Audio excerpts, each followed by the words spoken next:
Texte de Maël Combila. La prédisposition à l'autorité et au pouvoir d'État, Pape I, et la prédisposition à l'autorité et au pouvoir ecclésiastique, Pape II. Il est important de savoir que pour la plupart des gens, tout champion est appelé à devenir une célébrité, une merveilleuse étoile, une grande star. Pour ma part, un véritable champion est avant tout celui qui possède des prédispositions pour exercer une certaine autorité ou un certain pouvoir d'origine divine ou de nature humaine. Cependant, on constate que dans le monde dans lequel on vit, tous les champions ne sont pas toujours ceux et celles qui ont reçu des prédispositions de vainqueurs de manière innée ou par le travail. En effet, beaucoup de déclarés champions d'aujourd'hui sont en réalité des usurpateurs de titres.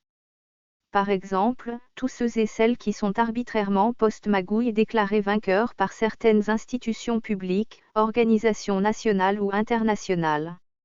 Mais encore, de nombreuses célébrités d'aujourd'hui le sont devenues non pas à cause de leur qualité professionnelle, de leurs abnégations au travail, de leurs performances physiques, artistiques ou intellectuelles, mais à cause du favoritisme sectaire.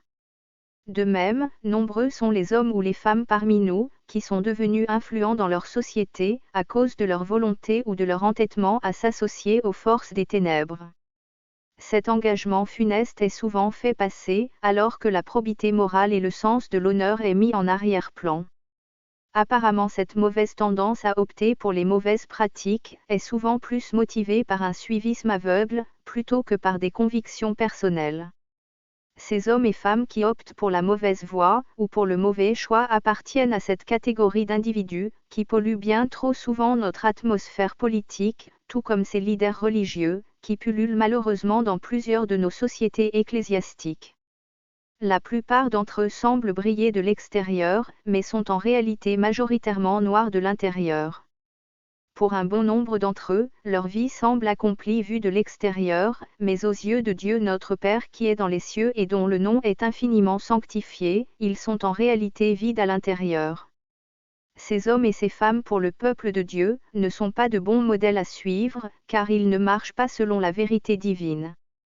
Pire, ils n'ont pas en eux la prédisposition à l'autorité et au pouvoir d'État en abrégé Pape I, encore moins la prédisposition à l'autorité au pouvoir ecclésiastique formulée par Pape II, qui est selon les membres de l'école de la conception universelle de la sagesse du Gabon, CUS Gabon, que les méthoréformistes que nous sommes représentons, fonction du niveau de proportion à l'autorité et du pouvoir exercé formulé Pape 0. Ils n'ont donc aucune légitimité pour exercer leur autorité et leur pouvoir devant Dieu, et devant le peuple de Dieu. Or celui qui veut avoir une certaine légitimité divine dans l'exercice de sa fonction régalienne, doit absolument s'assurer que sa proportion à l'autorité et au pouvoir exercé, Pape 0, est suffisante ou forte. S'il est vrai de dire que le prédisposé à l'autorité et au pouvoir d'État formulé mathématiquement Pape I est considéré comme un acteur de développement essentiel dans une nation, il est tout aussi vrai de dire que le prédisposé à l'autorité et au pouvoir ecclésiastique représenté par la formulation Pape II, dans une communauté religieuse est considéré comme un acteur de développement pour le royaume de Dieu. Par ailleurs, il est important de savoir que le prédisposé à l'autorité et au pouvoir d'État, tout comme le prédisposé à l'autorité et au pouvoir ecclésiastique est celui ou celle dont la proportion à l'autorité et au pouvoir exercé est très forte. De même, nous disons que celui ou celle dont la proportion à l'autorité et au pouvoir exercé est très forte est théoriquement, techniquement et potentiellement mieux outillé pour exercer une fonction d'autorité ou de pouvoir au sein d'une nation démocratique. Mais comment peut-on augmenter la proportion à l'autorité et au pouvoir exercé, Pape 0, d'un individu lorsqu'elle est faible, nulle ou négative? Selon les méthoréformistes, la façon la plus ludique, qui peut permettre d'augmenter la Pape 0, qui est un indicateur politique, c'est d'augmenter notre temps de jeu démocratique. Mais c'est quoi un jeu démocratique? Un jeu démocratique est un jeu de simulation spécialisé dans le jeu politique. Un jeu politique selon Maël Combila au carré est un jeu de société orienté vers le domaine politique, intégrant dans son organisation et son fonctionnement les systèmes politiques essentiels, des cartes politiques réelles ou fictives, des règles de conduite politique, bonnes et mauvaises, des mouvements politiques de base, qui vont à la conquête du pouvoir exécutif, et s'affrontent dans l'arène politique, au sein d'un État, soumis à des règles de droit, des règles de non-droit ou des règles d'urgence sanitaire mais aussi militaire. Rappelons que l'État dont nous faisons allusion appartient à une nation, classique ou évolutive, comparable à une nation, conservatrice ou progressiste. Selon les métaux-réformistes, la meilleure solution spécialisée dans le jeu politique actuel est le jeu de société Democracy Game, et cela parce qu'il permet d'initier les joueurs à l'instruction et à la connaissance universelle de manière amusante et pratique, mais surtout d'augmenter leur proportion à l'autorité et au pouvoir exercé dit Pape 0. Mais comment peut-on définir le jeu Democracy Game ?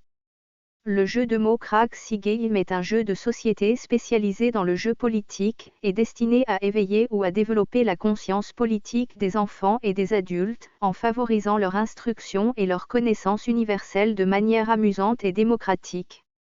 Il existe en deux versions, à savoir la version classique et la version évolutive. La version classique ou originelle est constituée de 16 cellules dont 4 au centre, et 12 qui entourent le centre encore appelé le cœur de l'univers.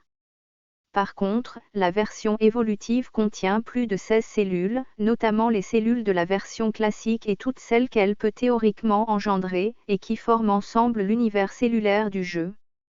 La particularité de la version classique est qu'elle contient qu'un seul couple, appelé le premier couple de l'univers. Par contre, la version évolutive ou progressive comprend plus d'un couple.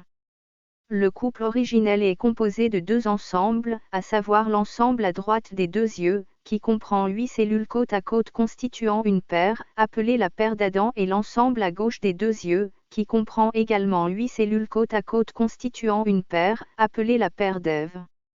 La paire d'Adam est formée d'une colonne identifiée comme Y et une autre identifiée comme X, alors que la paire d'Ève est elle formée d'une colonne identifiée comme X1 et une autre comme X2. Les colonnes d'Ève sont aussi appelées les gènes d'Ève, alors que les colonnes d'Adam sont aussi appelées les gènes d'Adam. L'ensemble des gènes d'Adam peuvent être associés ou liés à un point B ou β, et l'ensemble des gènes d'Ève quant à eux peuvent être liés à un point A ou alpha. Le point A et le point B appartiennent à une même droite nommée D0. La droite D0 est la droite des origines comparable au droit des origines de l'humanité, donc au droit divin. On parle aussi d'état de droit divin. Le jeu politique Democracy Game est un jeu, pour les hommes et les femmes politiques en puissance, c'est-à-dire en devenir mais aussi confirmés. Mais il est aussi particulièrement adapté pour les enfants et les adultes amoureux de la démocratie, attachés aux droits civiques, ou en quête d'instruction et de connaissances universelles. Mais quelle est l'origine du nom Democraxis ?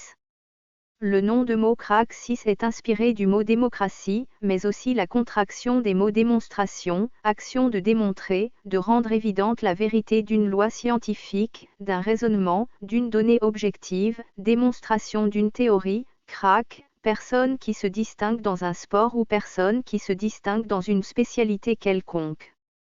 Le nom de mot et crack est associé au nombre 6, qui renvoie au 6e jour de la semaine selon le calendrier chrétien qui précède le 7e jour qui est le jour du repos du Seigneur Dieu. Notons que le terme démocratie, du grec ancien démokratia, combinaison de démo, territoire, de diastai, partagé, puis, peuple, en tant qu'ensemble de tous les citoyens de la cité, et kratin, commandé, désigne à l'origine un régime politique dans lequel tous les citoyens participent aux décisions politiques au moins par le vote. Il désigne aujourd'hui tout système politique dans lequel le peuple est souverain. Par extension, la démocratie peut aussi qualifier une forme de société, la manière de se gouverner qu'adopte une organisation ou encore un système de valeurs. Le jeu Democracy Game a pour mission d'œuvrer à la promotion des principes et des valeurs démocratiques ou pro-démocratiques, mais aussi de contribuer de manière pratique et ludique à la formation démocratique du citoyen durant son temps dédié au loisir. Mais quel est en vérité l'intérêt de ce jeu ? Democracy Game a à nos yeux 4 principaux intérêts politiques. Le premier est qu'il permet aux joueurs d'entrer dans le monde politique en éveillant sa conscience politique réelle par le moyen de la simulation ou du jeu de société. Le second est qu'il permet aux joueurs de se connecter à l'esprit démocratique, par la connaissance du jeu et des systèmes démocratiques, mais encore des stratégies politiques conformes aux principes démocratiques. Le troisième intérêt est qu'il permet aux joueurs de se frotter à l'univers démocratique, en le poussant à embrasser la pensée démocratique universelle, mais aussi à adopter les usages dignes d'un citoyen vivant dans une démocratie libre.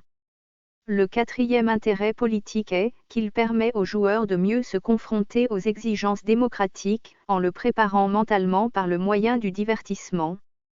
Mais Democracy Game a aussi plusieurs autres intérêts, notamment à savoir économique, social, environnemental et religieux.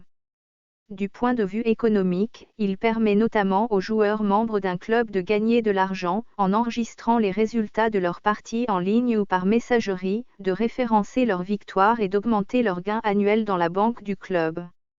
De même, il permet aux joueurs participant à des compétitions locales ou internationales de gagner des revenus liés à leur participation à travers des prix remportés, des partenariats, des mécènes, des sponsorings ou des dons reçus. Du point de vue social, Democracy Game permet de rapprocher des citoyens entre eux par le moyen du jeu de société. Mais il permet également de renforcer les liens entre les membres d'une même famille, lors d'une partie familiale dans la bonne humeur par exemple. Du point de vue environnemental, Democracy Game peut permettre d'améliorer l'acuité visuelle du joueur au sein du milieu dans lequel il évolue, mais également de renforcer son sens de l'orientation dans l'espace-temps. Pour finir, du point de vue religieux, Democracy Game peut permettre aux joueurs de mieux connaître Dieu, en les rapprochant de la lumière, et en les apprenant à cultiver le jardin qui leur a été confié. Mais comment se présente le jeu Democracy Game et comment y jouer?